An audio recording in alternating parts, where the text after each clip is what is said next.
right, good evening, everyone. Welcome to the Winnebago County Board meeting. Today is Thursday, April 10th, 2025. Our invocation and pledge allegiance is by Board Member Jim Webster. If everyone could stand, please.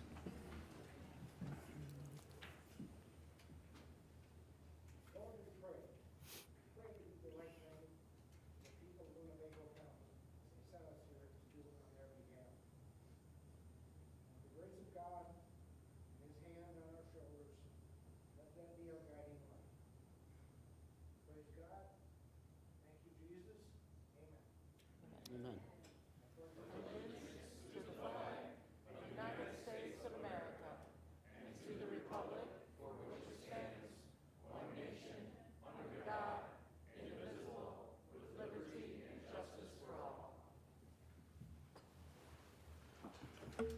Thank you, Mr. Webster.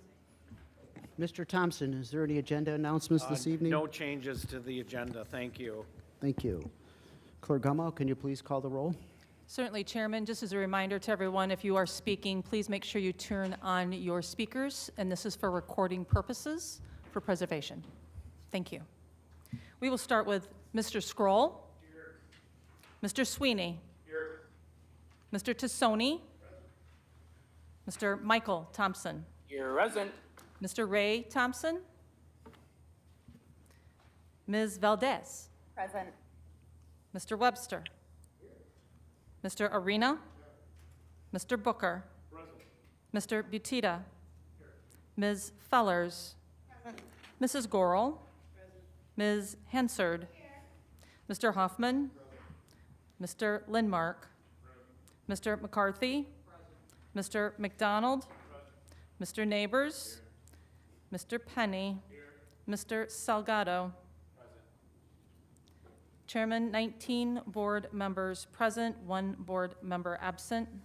Very good. We do have a quorum. There was a request to invite Mr. Ray Thompson on Zoom to come in. Is there a motion by Mr. Penny, second by Mr. Sweeney? Any discussion on that? All in favor, say aye. Aye. Opposed? Okay. Do we know if Mr. Ray Thompson is available on? Okay, very good. Yes. Welcome, Mr. Thompson. All right, Thank we'll you. move on to awards, presentations, public hearings, and public participation. Tonight we have a presentation about the JDC audit by Debbie Jarvis, the Director of Court Services. Come on up, Debbie.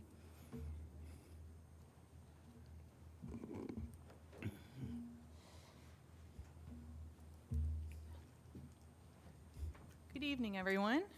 Good evening. Hello, I have with me Julie McCrae-Grotto. She is the superintendent for our detention center.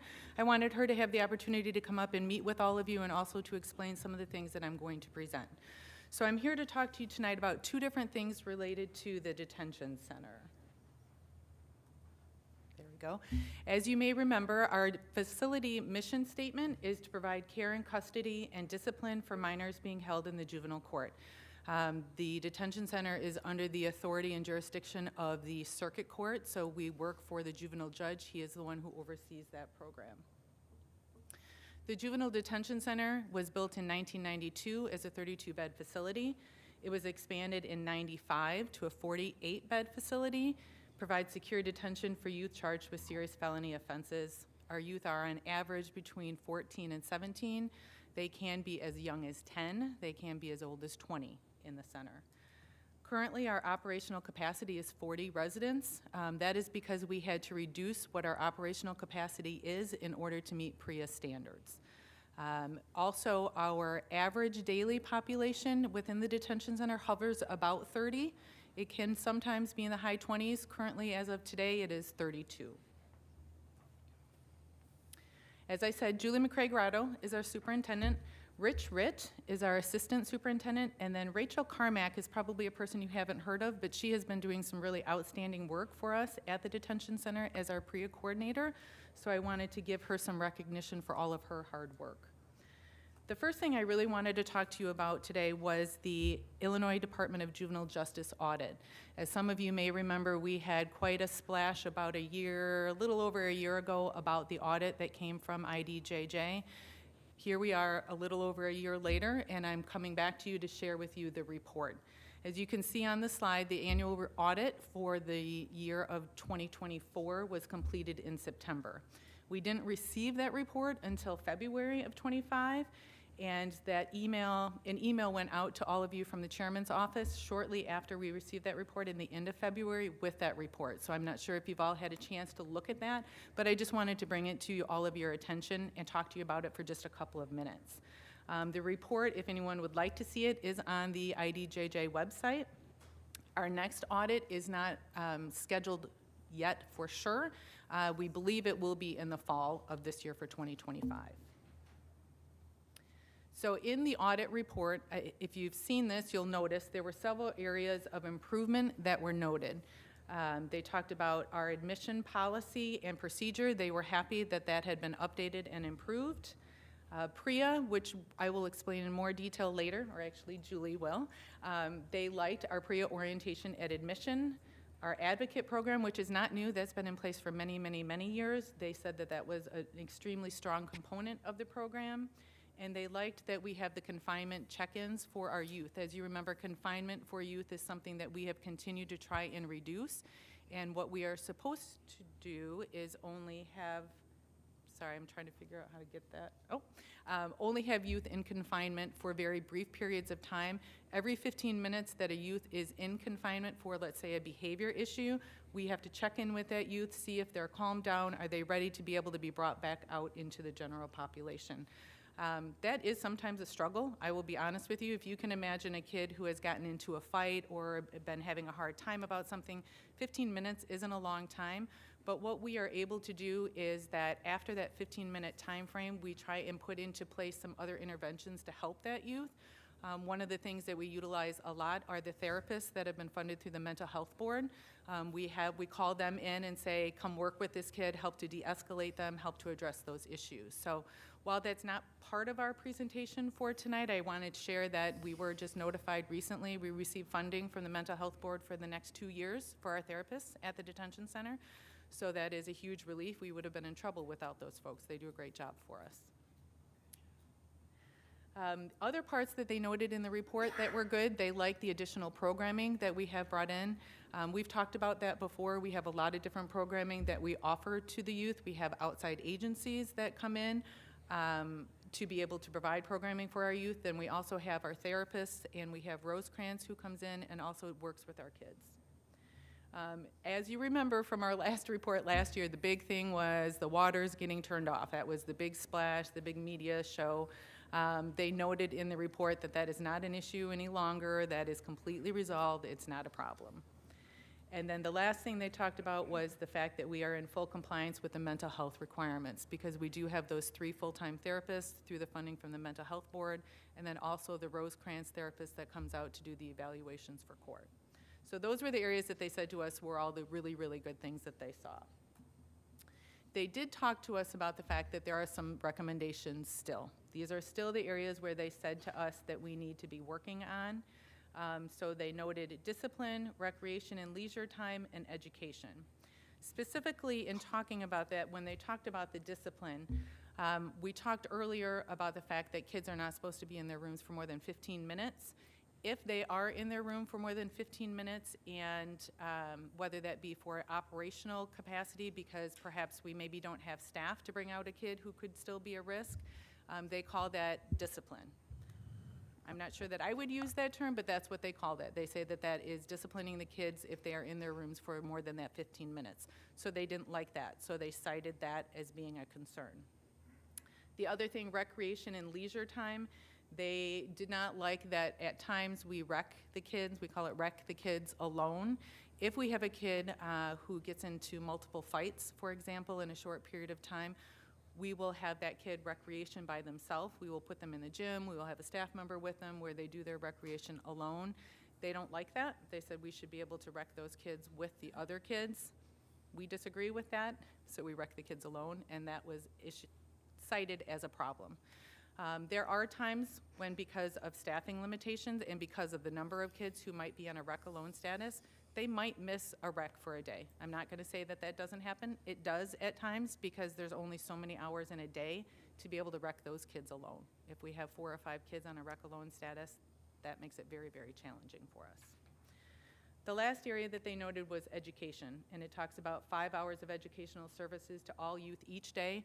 When they say each day, they mean each school day. So it's not that we have to provide school for those kids on Saturday and Sunday, just so that is clear. One of the things, if you can recall maybe from the last presentations, we are supposed to have minimally 3 teachers and a para out at the detention center. For most of 2024, that was not the case because they were not able to fill those positions. Rockford Public School is who provides our educational services at the detention center, and until just recently, this last year, we didn't have a para, and we were able to start in the fall of this year with 3 teachers. So that has been an improvement, but for the operational year that they evaluated it, we didn't have enough teachers to be able to get the kids in school. So I want to share what our next steps are in looking at the detention center for the IDJJ report. One of the things that they talked about as far as the discipline and the rec alone and the movement of the kids is they want more reports and they want better tracking of those kids. Recently, I presented to the Finance Committee about the case management system that we are hoping to be able to purchase that is similar to the one that is the same one that's at the jail system. So that is something that we want to move forward with, is the case management system, so that we can get those reports that they are asking for. We need to continue to address staffing vacancies. We still have vacancies. Staffing, it has been a struggle at the detention center probably for the last 4 years, 6 years, okay? I was trying to be optimistic. We currently have vacancies. We have 5 vacancies. We have 2 staff out on FMLA. We have 1 staff out on military leave, and we have another staff who will be going out on FMLA shortly because she's pregnant. So it's a struggle, and the staffing vacancies impact every part of our functioning at the detention center. One of the things we have done is we've met with the IDJJ auditor in between times when he's audited to help make sure we have a completely clear understanding of what he's going to do when he comes in, and that we can give him what it is that he needs, so we stop getting these areas of findings on our reports. And then the last thing that we're doing is we're trying to implement quality assurance measures so that our policies are in place and we have it in writing what we're supposed to be doing, but it's not always operationally exactly followed, so we're doing quality assurance with that. Education, I talked about this a little bit. We are now fully staffed with 3 teachers and a para, but one of the real things that has been successful for us in just the last few months is that RPS implemented what they call subject.com. This is an online educational program that can be used for credit recovery. So our students can work on a Chromebook and work as fast as they choose to, and they are able to earn more credits while they are in the facility. This has been a real big win for us, and it's new enough that we haven't been able to fully implement this for the kids who behaviorally can't come into the classroom. There are times when kids, because of their behavior, we can't put them in the classroom because of the fighting and things like that. The subject.com will allow us to use those Chromebooks within their areas so they can still do the education and the schooling there. We haven't been able to implement that completely because it's still very new, and we're working out some internet issues. As you can imagine, our kids are pretty crafty, so we have to be very careful when we give them access to an internet because they like to figure out ways to get to sites that they shouldn't. And then attendance improvement, and that's improvements with getting kids into the classroom and also attendance improvements from the teachers. We've had trouble, if a teacher calls off sick, we're not high on the list to get a sub. So that always impacts the ability for kids to attend class when we don't have teachers. Okay, so I'm going to turn things over to Julie to talk about the PREA, which is the Prison Rape Elimination Act.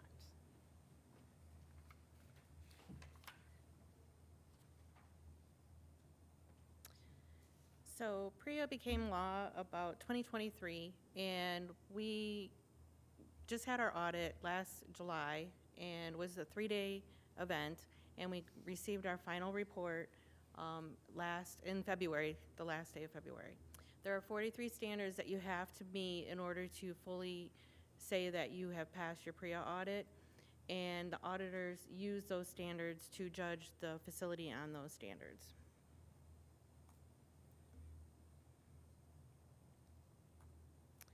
So we were first awarded the grant back in 2021. It was $75,000 from the Bureau of Justice Assistance. Along with that, we worked with our PREA coach, who is Deshane Reed from the Moss Group. He assisted us with writing policy, developing procedures, many things.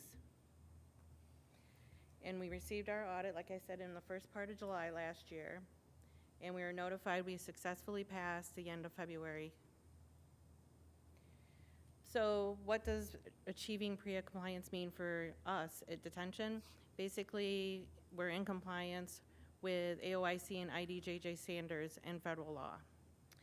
We are only the 4th facility within the state, which means there's 11 other facilities that have not reached PREA compliance within the state of Illinois. I'm very proud of that fact that we have achieved that. It establishes a culture of zero tolerance, which contributes to improved working relationships with the staff and the kids, and improves the experience for the residents, including LGBTQI. Most importantly, it prioritizes prevention and elimination of sexual abuse and sexual harassment in the detention center. And the PREA audit report is available on the website. And what's next? The action plan that we have for our detention center moving forward is that we will be presenting the space needs study analysis. We've talked about this previously, where we are running out of space at the detention center, and we needed someone to come in and tell us what we can do with the property and the area that we have. That has been completed, and I will be presenting next week on Thursday to the Finance Committee. So if any of you who are not on Finance would like to see that, I would be glad certainly to share that, but I'm excited to show you all of that. The report, as requested, is done in different phases. We have a phase just for detention, then the assessment center, and the day reporting center, as we talked about. So next week, I will give you all of that information. One of the other things we're doing is a review of staffing deviations in the staffing plan. Because of PREA, we had to change our entire staffing plan and how we have our staff come in. Not only did we reduce our operational capacity, but we had to change the staffing hours and the shifts, so we are constantly looking at how is this working, is it working? And to be honest with you, I have some concerns. Last Monday, we had 6 staff called out sick. That hurt us operationally. That really limited what we were able to do within the center. So we are constantly looking at that. What caused that? Why did we have all of those staff out sick? Is that because we've changed the staffing in the plan, how that looks? So that will be something we will continually do as we move forward in the next year.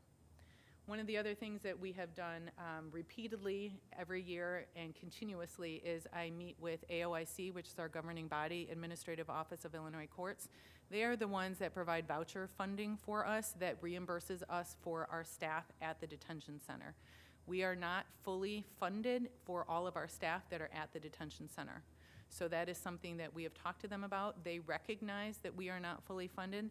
They have said to us that they will keep us high on the priority list depending upon where the state budget lands. If the money is allocated to AOIC to provide additional funding for detention, we are high on the priority list. They know that we are underfunded, and they have agreed to put us as a priority if the state budget allows that.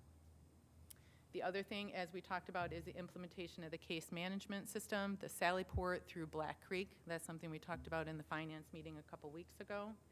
And then ideally, we would like to return the operational capacity of 48 kids. As I said, we are at 40 right now. Today we're at 32, so we do have some cushion. We're okay there. But 48 is what we can hold within the bed space of the facility. So we would like to do that, but that's going to mean more staff to be able to meet those PREA standards. So those are our plans moving forward. And that is our presentation. Julie was pretty humble about PREA. I can't stress enough how much work that was, from policies to cameras in the building to shower curtains. I mean, it was a ton of training. It took us 4 years to get to this, and we did it. Like, this is something truly to be celebrated. And that's certainly why I wanted her here. She deserves a lot of recognition for all of the work that was done with that. So thank you for letting me share about Detention Center. As always, come out, see us if you want a tour. If you ever have questions, I am always available, glad to talk. All right, thank you, Debbie. Thank You're you, welcome. Julie. Great work. Thank you.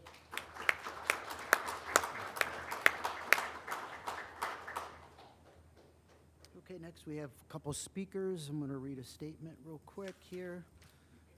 Comments shall be limited to 3 minutes. Speakers may not address zoning matters which are pending before the ZBA, zoning committee, or the county board. Personnel matters or pending or threatened litigation may not be addressed in open session. An individual may speak a maximum of 3 times per calendar year on the same topic. This prohibition shall include the repetition of the same topic in a statement on what is purported to be a different topic. Personal attacks or inappropriate language of any sort will not be tolerated. Our first speaker is Joan Lodge from Rosecrans Funded Programs Overview and Impact. Hi,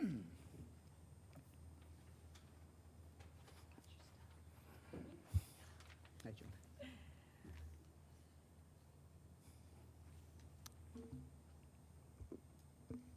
Good evening. Good evening, Chairman Chiarelli. Good evening. Members of the board and county staff. I'm Joan Lodge. I am the Director of Grant Management for Rosecrans, and I want to thank you for the opportunity to speak to you all today. I'm here to acknowledge the significant impact of the half-cent tax that was approved by Winnebago County voters in the March of 2020. This funding has been critical in building the infrastructure necessary to transform human services in our community. What we're seeing is more than just improved services. It's a true community effort. Providers across sectors are collaborating, breaking down traditional silos, all with the shared goal of improving the lives of our citizens. This initiative reflects a strong commitment to clinical best practices, as well as public education efforts to raise awareness about mental health and substance use issues and services that are available. And not only are these efforts improving the care and outcome of the individuals we are serving, but they're helping to reduce the stigma and encourage early intervention. I want to thank the board again for its ongoing support and investment in this work. It is truly making a difference in people's lives.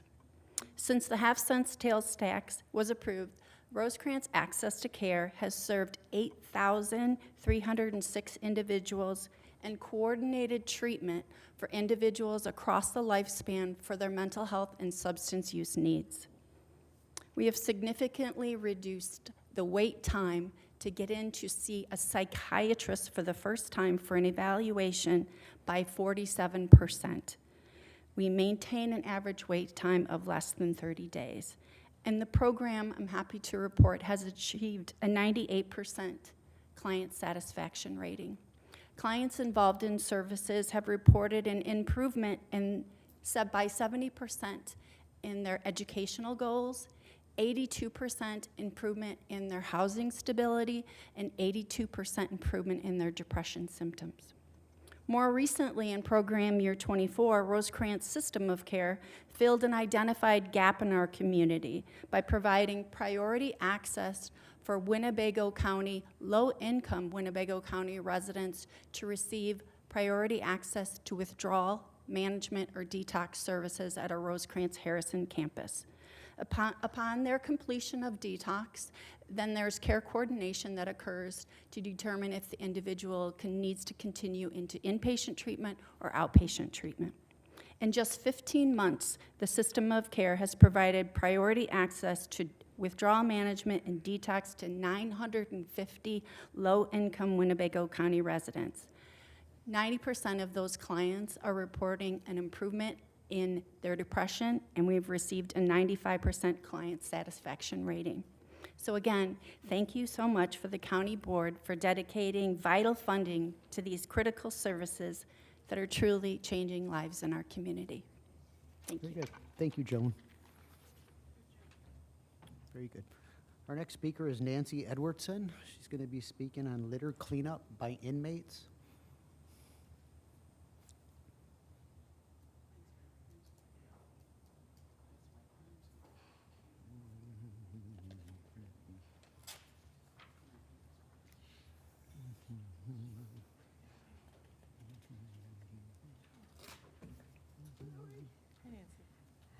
Good evening. Good evening. Hello. Hello. wanted to speak tonight about litter cleanup. Haven't seen this in about 6 years. I used to see it in Winnebago County. I don't see any of this going on anymore, where the inmates come and pick up the litter all over. We had it out in McChesney Park, out where I live. We had it out in McChesney about 6 years ago. I saw the van, the correction van, and I'm just really disappointed, very disappointed in the Winnebago County Corrections Office because of the fact that we could get this done. This is such an easy thing. The inmates want to get a breath of fresh air, the ones with the low-level offenses, such as the misdemeanors. You know, they really need to get this back on track with the litter cleanup. I mean, there's more to this. It's just important for the sake of the environment, plus the fact that it gives the inmates something to do. I mean, get off your cell phone, get off the computer. I'm really disappointed. I'm disappointed about it, and I want to see it come back to fruition. I'd like to see this, you know, back on track with the corrections. So this is mostly directed to the correction officer. Chairman, did we replace, who is the current correction? You're talking about from the Sheriff's Department, the correction supervisor, or Yeah. the jail supervisor, Kevin Ogden? Who is it? Kevin Ogden. Kevin Ogden, yeah. Bob's no longer there. Yeah, I knew that. I just really think it's so important. I'm sorry, guys, to go over, but I wish we could do this. I'd be so glad to have this. You know, like. Thank you. Right, thank you, Nancy. Thank you, Thanks. Nancy. All right, we'll move on to the agenda, approval of the minutes. May I entertain a motion to approve the March 13th and lay over the March 27th minutes? Mr. Salgado and Ms. Valdez seconds that motion. Is there any discussion on the minutes? There are none. Are there any board members opposed to either approving or laying over the minutes? Very good. Please cast a yes for all members present. Next is the consent agenda, which includes the raffle report and the auditor's report. May I entertain a motion? Mr. Booker motions, Mr. Penny seconds that motion. Any discussion either on the raffle report, Mr. Penny, Thank you. or the auditor's report? Hearing none, are there any board members opposed to either the raffle report or the auditor's report? Very good. Please cast a yes for all members present. There are no appointments to be read in this evening. Next is the reports of standing committees. The Finance Committee, Mr. Butita.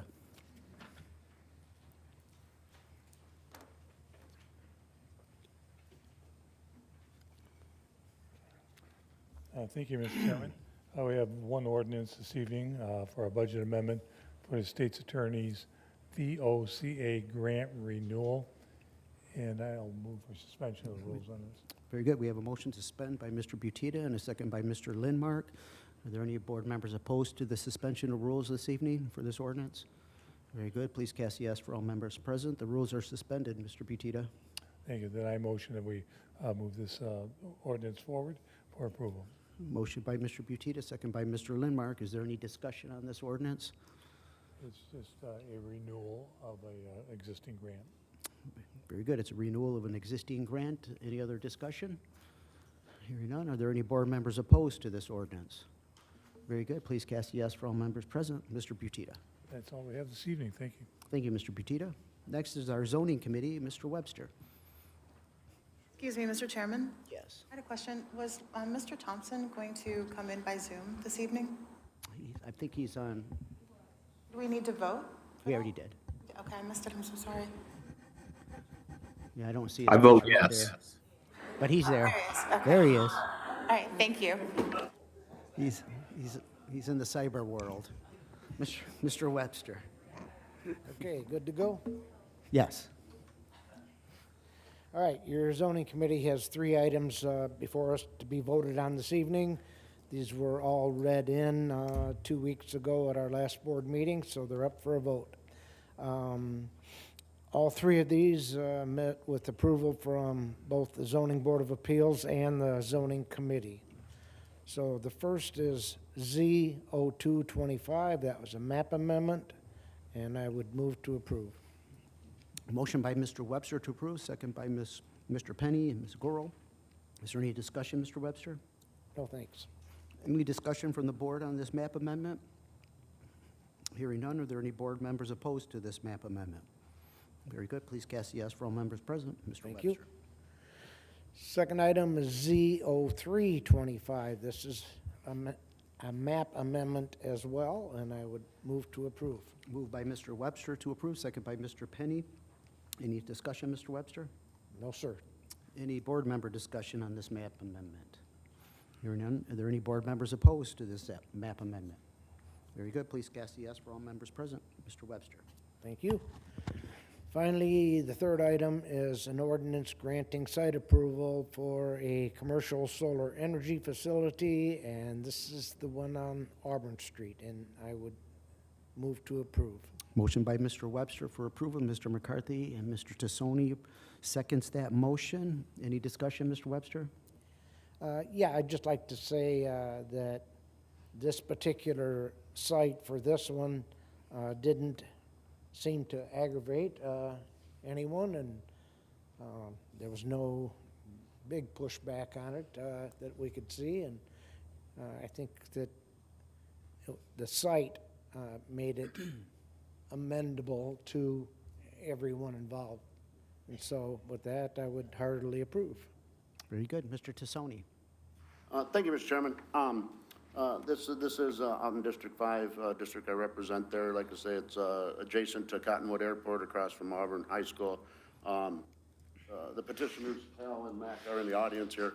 I've got a relationship with Trajectory Energy, who they represent, and this is the most appropriate location that's come forth, at least out in District 5. I've been a part of a few of the meetings, neighborhood meetings. I was in attendance at the complete ZBA hearing, and I'm happy to say that they've done a great job in engaging the residents. They've went above and beyond trying to satisfy some of the concerns, and I am supporting this measure, and I would just ask for its adoption as well from the whole board. Thank you, Mr. Tassoni. Ms. Valdez? No? Any further discussion from board members on this ordinance? Mr. Marina. Thank you, Mr. Chairman. I also want to commend the petitioners, Trajectory Energy, for the effort in all their projects that they've put into satisfying the neighbors' concerns about these projects. That's, you know, from my perspective, that's what I'm most concerned over, and they really, I think, make a legitimate effort to alleviate as much pushback as possible, and I want to thank them for that. Thank you, Mr. Arena. Any further discussion on this ordinance? There none. Are there any board members opposed to this ordinance? Very good. Please cast yes for all members present. Mr. Webster. Thank you. Finally, the Zoning Board of Appeals has a meeting Wednesday, May 13th.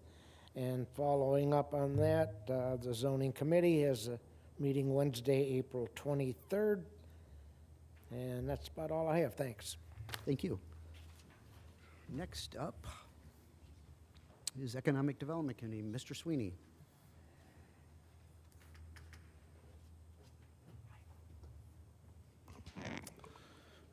Good evening. The Economic Development Committee has one agenda item tonight. That is a resolution granting authority to the Winnebago County Board Chairman to execute the documents necessary to complete a loan for $50,000 from the revolving loan fund to Legend Home Healthcare Professionals, LLC, and I move for its adoption. Moved by Mr. Sweeney, second by Ms. Hansert. Any discussion, Mr. Sweeney? No, sir. Any board member discussion on this resolution? Hearing none, are there any board members opposed to this resolution? Very good. Please cast yes for all members present. Thank you, Mr. Sweeney. That does conclude our report. There will be an Economic Development Committee meeting this upcoming Monday, the 14th at 5:30 on the third floor. Very good. Thank you. Next, Operation Administrative Committee, Mr. McDonald. Thank you, Mr. Chairman. The Operations Committee has 2 items for this evening. The first is a resolution awarding landscaping and ground maintenance services, and I so move. Moved by Mr. McDonald. Do we have a second? Ms. Hansard seconds that motion. Any discussion, Mr. McDonald? Not from me, Mr. Chairman. Any board member discussion on this resolution? Hearing none. Are there any board members opposed to this resolution? Very good. Please cast a yes for all members present. Mr. McDonald. Thank you, Mr. Chairman. Our last item is an ordinance amending Section 62-3 nepotism of the Winnebago County Code of Ordinances, and this is to be laid over. Very good. That ordinance is to be laid over. Thank you.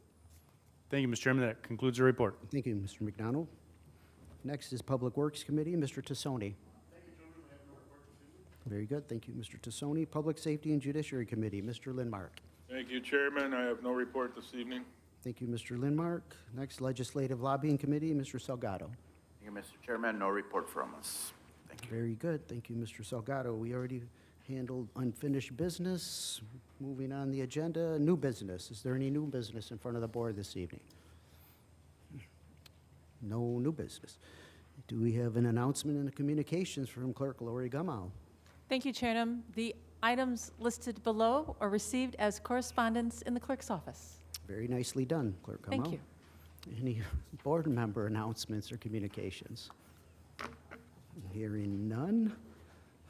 Do we have a motion to adjourn? Mr. Sweeney motions, Mr.